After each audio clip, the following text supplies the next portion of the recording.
Hello, my name's Shlees. Welcome out to my Dirty Harry movie rankings, everybody.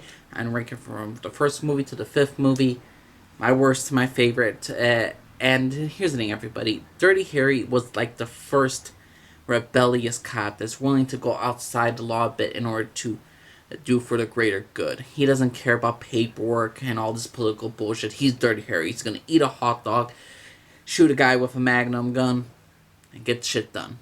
Let's start off with the worst. The worst is definitely the Deadpool. This is Dirty Harry. Clint Eastwood's last film is Dirty Harry. My God. So what's happened? Liam Neeson is a director. He created the Deadpool, guessing which celebrities are gonna die within a year, and so far, it looks like a lot of celebrities on Liam Neeson's list are dying.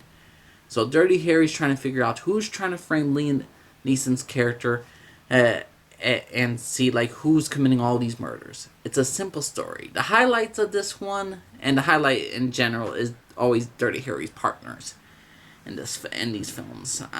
What had Dirty Harry in the first film had a freaking Mexican partner named Chico. Second movie he had a black guy, and then the third movie it's a female. Fourth movie I don't really remember, to be honest with you, and the fifth movie was basically Asian guy who knew karate. So obviously, I love these racist stereotypes. I love it.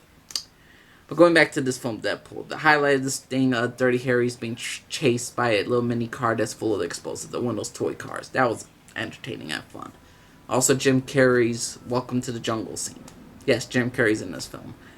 So a lot of surprise faces that I'm seeing in this film. I don't hate it. I don't love it. It's just an okay film. There's nothing special about the Deadpool, and Dirty Harry's last outing as Harry. Because Clint Eastwood's last outing as Harry. The Deadpool is just an okay film, and in some cases, just damn skippable. It's a very skippable film. It's a 6 out of 10. I want to give it. I don't want to give it a D, but it's just like, there's just nothing here for some sense that made me like, this was how Dirty Harry should have went out. Other than that, most of Dirty Harry's time is also like talking to a news reporter woman, and basically kind of liking her for relationship wise. I didn't care for their relationship. I didn't really care for this film. The Deadpool, number 5. Number 4, I'm gonna give to The Enforcer. What's happening in this film? Okay, a group of hippies. Yes, hippies. I'm not going to call them by their actual terrorist name because they are basically dressed up like hippies. They get some grenade launchers, threaten the city, wants to ransom, kidnaps the mayor, and Clint Eastwood's forced to work with a new partner, a female one. Her name is Kate, and Clint Eastwood's character's just really bringing her down. And, not trying to bring her down, but trying to show the realism of this stuff. Like, why do you want to be a police officer? Why are you going to do this? You have no experience. I'm not doing this for political points and all that stuff. I enjoyed this film, The Enforcer. It's just nothing special.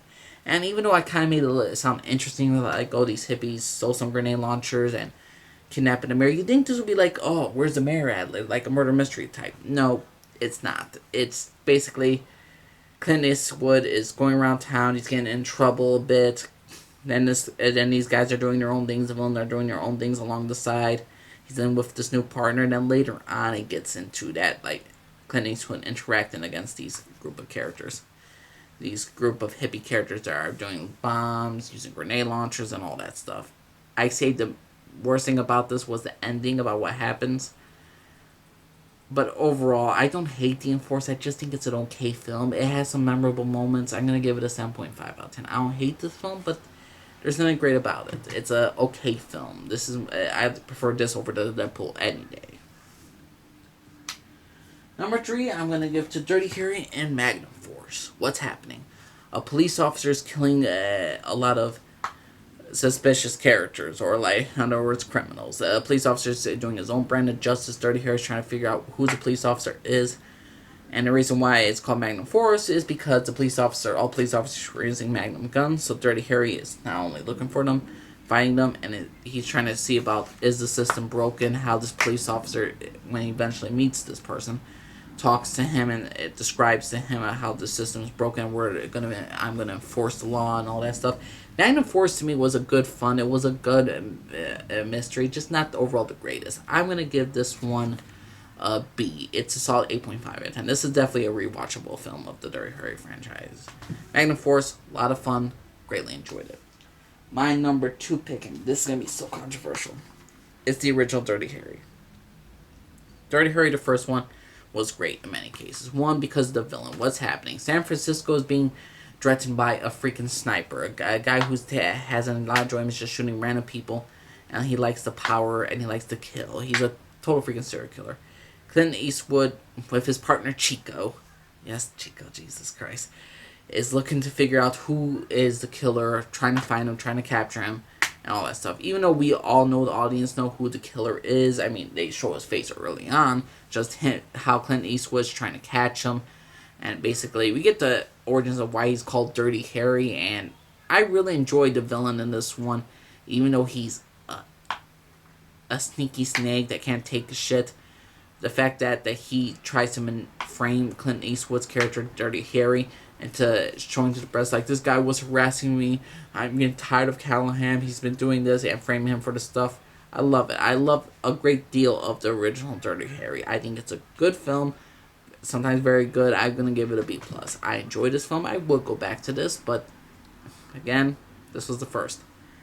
Now, my favorite Dirty Harry film, and everyone's going to hate me for this, is Sudden Impact. Sudden Impact. And if you don't know what Sudden Impact is, this is technically not a Dirty Harry film. This could have been its own separate film, its own franchise. Dirty Harry is investigating the murders of a bunch of people, and this person who's killing them shoots them in the head and the dick. Yes, they shoot him in the dick. You know why? Because the person who was doing the killing is a rape survivor. It's a woman, and she's out for revenge about the people who did this to her and did what also did to her sister. So she's out for revenge, killing those around her. And Harry eventually meets this woman. They form a connection in some case, and he eventually, sorry for spoilers, lets her go. And the chemistry between the two actors are great. They're great together. And when you look out the history of this, I was so amazed by this woman's ability to act. So I'm like, okay, I want to look her up, this actress. How come I've never seen her before? Clint Eastwood married her. I believe a messy relationship, banned from Hollywood and all that stuff. There's a whole bunch of backstory in this film. Backstory beyond this film. But Sudden Impact to me was such a great story because the character felt so real. You could sympathize with this character. I mean, as much as I love Dirty Harry, there's very little to sympathize with a guy who's just tired of all the politics. Well, we obviously could relate, but there's so much more of a more personal story of a rape victim than just Dirty Harry just getting tired of criminals. Because I believe we all could relate to some case of feeling violated in some sense. But Dirty Harry, Sudden Impact, I greatly enjoy, not because of Harry himself, but also because of not to mention Clint Eastwood directs this one. Clint Eastwood this is the only film that Clint Eastwood directs of a Dirty Harry franchise, and I actually loved a lot of the stuff. I love the end scene where Dirty Harry has his magnum gun out, and he's just walking slowly to the guys. I just love that. I love this whole revenge movie. The pacing was good. I enjoyed the shit out of this. Sudden Impact surprised the shit out of me. A 9 out of 10. This is the A- film. I will go back to this a million times. I mean, I really enjoyed Sudden Impact, and that to me is my personal top 5 Dirty Harry movies. This is a rankings, and I gotta say, even though I'm not the greatest fan of the Dirty Harry franchise, and again, I'm not the greatest fan, I saw for these movies, I saw firsthand, literally less than a week ago, and I enjoyed a good deal amount of it. Pleasant mornings for me before I go to work, watching it, I'll be like, that was pretty dang good. So yeah, the Dirty Harry franchise, let me know what y'all think if you want. Subscribe if you like, disagree on the bottom, leave comment down below, let me know, respect my opinion, respect yours. Where's your own personal rankings of the Dirty Harry franchise? Let me know with your rankings of the entire movies. Just let me know, everybody. Name's Lisa, and I everybody. Bye-bye.